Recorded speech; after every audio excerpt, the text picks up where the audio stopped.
So if I think about this number, we're going to practice dividing using decomposing. And if I think about 50 and 4, it's just 50 and 4. And I could divide 50 by 2. I'm thinking quarters. But it's not as friendly a number as 40. So if I shift a 10 over, it just makes it a little easier to divide. It's not that I can't, but 50 divided by 2 and 14 divided by 2 is a little easier than 50 divided by 2 and 4 divided by 2. And so I'm just going to shift that over because that's how Greg Tang's going to do it. He's going to decompose this into 40 and 14. And when he does that, it makes it a little easier to divide because 2 times what makes 40? Well, it's 2 times 20. And then 2 times what makes 14? If we know our doubles, we know 7 plus 7 makes 14. So it is 2 times 7. So 14 divided by 2 equals 7. And then all you have to do is you add those partial quotients together. So all we've done is we've taken these two numbers that were 54 and we broke them apart. So now we're putting them back together. Everything was always divided by 2 because we're dividing by 2. And then all we do is we put these two pieces of our answer back together. And you can see you could have done it here with 50 divided by 2. If I think quarters, what's half of 50? I would have 2 quarters. That's 25 cents. And then if I think of 4 divided by 2, that's 2. And so again, I'm just going to put those back together. So 25 and 2 would still make 27. It doesn't really matter how I decompose the number 54, as long as I'm decomposing 54 into pieces that make 54. I'm going to end up with the exact same answer because I'm going to end up with the exact same quotient. Remember, the quotient is an answer to a division problem. So we're going to do one more.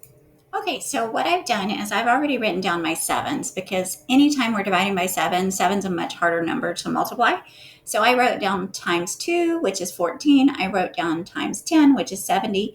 And all I need to do is think about what's half of 70. Well, 70 is a little hard to cut in half, so I think of it as a 60 and a 10. Half of 60 is 30. Half of 10 is 5. So this would be 35. 6 times 5 would be 35. And so now that I know that, I definitely know there's a 70 inside of 90. What else inside of 90? If I take away 70, what's left? 90 minus 70 makes 21. And so I kind of have to know my math facts because 7 and 2 make 9. And then what's going to make 1? 0 and 1. So now can I divide these numbers? And I think I can. I can divide these numbers by 7. And let's see if Greg Tang thought the same way I did, that 70 would be a really simple number, and he did. And he thought 21 would be a simple number to divide by 7, because 7 times what makes 70? I always think of 7 times what? 7 times 10. And we can even see it because we've already written it right here.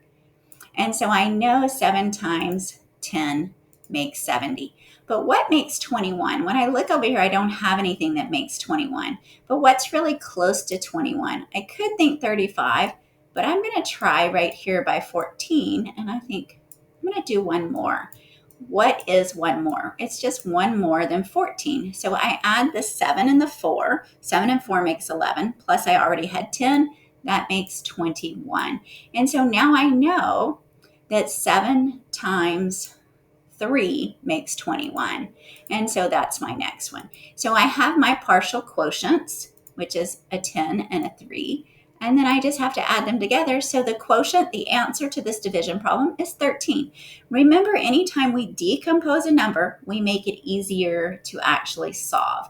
And then all I want to do is I want to look and show you that we're going to do a worksheet just like this. And so if we look, our worksheet's going to look just like this. It's going to have a place for you to decompose those numbers. Those are just number bonds. They're exactly like I would draw if I was drawing a number bond. Normally we draw a number bond kind of in circles. He just uses squares. And so we're going to be decomposing. I'm looking for numbers that are friendly to 7. If you can't think of them, then write down those facts just like I did. Times 2, times 10, and times 5. So we're going to do practice dividing using decomposing.